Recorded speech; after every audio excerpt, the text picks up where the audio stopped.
Sahabat rumah belajar, tentunya kalian pasti tahu apa yang terjadi dengan tumbuhan-tumbuhan di sekitar kalian. Misalnya, pohon pisang, pohon mangga, atau tanaman cocor bebek. Apa yang terjadi dengan tumbuhan-tumbuhan tersebut? Ya, tumbuhan-tumbuhan tersebut mengalami perkembangbiakan. Apakah perkembangbiakan mereka sama? Mari kita temukan jawabannya. Assalamualaikum warahmatullahi wabarakatuh. Halo sahabat rumah belajar dimanapun kalian berada. Perkenalkan, saya Eni Yuliharse dari SD Negeri Tumpo, Kabupaten Trenggalek. Pada pembelajaran kali ini, kita akan belajar tentang perkembangbiakan vegetatif. Nah, dari pembelajaran ini, saya berharap bahwa sahabat rumah belajar dapat memahami pengertian dari perkembangbiakan vegetatif serta menjelaskan jenis-jenisnya. Manusia dan hewan mengalami perkembangbiakan. Begitu juga dengan tumbuhan. Tumbuhan juga mengalami perkembangbiakan. Salah satunya adalah dengan perkembangbiakan vegetatif. Apa itu perkembangbiakan vegetatif? Perkembangbiakan vegetatif adalah perkembangbiakan tanpa melalui proses perkawinan dan hanya memanfaatkan bagian dari tumbuhan tersebut. Perkembangbiakan vegetatif dibagi menjadi dua jenis. Yang pertama, perkembangbiakan vegetatif alami, yang kedua, perkembangbiakan vegetatif buatan. Sahabat rumah belajar, perkembangbiakan vegetatif alami adalah perkembangbiakan tanpa adanya bantuan manusia. Perkembangbiakan vegetatif alami terdiri dari 8 macam. 1. Spora, 2. Tunas, 3. Umbi batang, 4. Umbi lapis, 5. Akar tinggal atau rizoma, 6.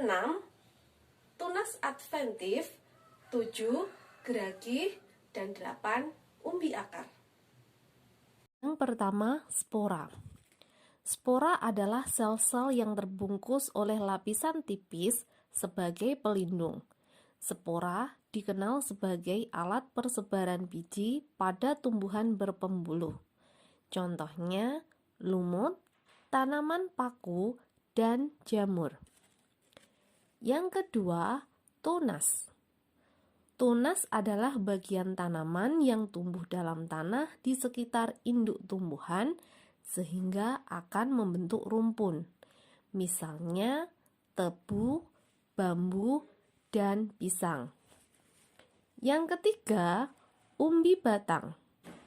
Perkembangbiakan vegetatif alami sistem umbi batang adalah dengan cara batangnya tumbuh di dalam tanah, selanjutnya batang tersebut akan mengembang dan membentuk suatu umbi. Contoh, kentang dan ubi jalar. Yang keempat, umbi lapis. Umbi lapis adalah pelepah daun tipis yang berlapis-lapis. Misalnya bawang merah, bawang putih, dan bunga tulip. Yang kelima, akar tinggal atau rizoma. Akar tinggal atau rimpang di mana batang dapat tumbuh dan menjalar pada permukaan maupun dalam tanah. Contoh, jahe, kunyit, temulawak, dan lengkuas. Yang keenam, tunas adventif. Tunas adventif adalah tunas yang tumbuh pada tepi daun atau bagian akar. Contohnya pada tanaman cocor bebek. Yang ketujuh, geragih.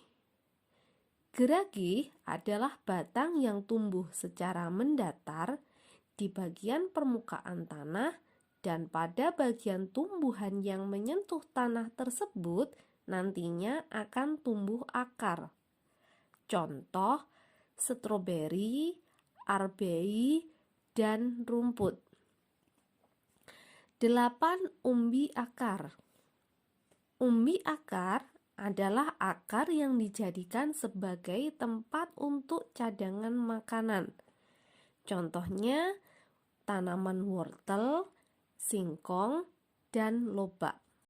Sahabat rumah belajar, perkembangbiakan vegetatif yang kedua adalah perkembangbiakan vegetatif buatan. Perkembangbiakan vegetatif buatan adalah perkembangbiakan dengan adanya bantuan manusia. Perkembangbiakan ini dibagi menjadi 5 macam. Yang pertama, mencangkok. Yang kedua, okulasi. Yang ketiga, stek. Yang keempat, menyambung. Yang kelima, merunduk. Yang pertama, mencangkok. Tumbuhan yang dapat dicangkok adalah tumbuhan yang batangnya berkayu dan memiliki kambium. Tujuannya untuk mendapatkan tumbuhan yang lebih bermutu dari induknya.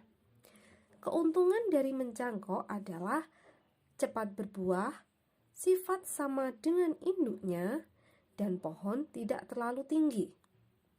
Kerugian dari mencangkok yang pertama adalah akar pohon kurang kuat dan berumur pendek. Yang kedua, okulasi.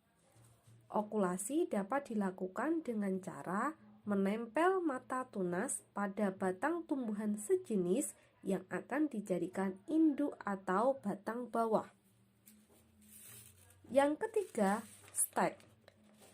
Stek dilakukan dengan cara menanam bagian tertentu tumbuhan tanpa menunggu tumbuhnya akar. Yang keempat, merunduk.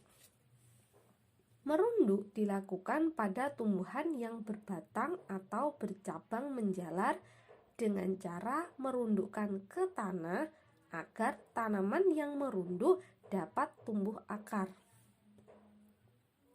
Yang kelima, menyambung.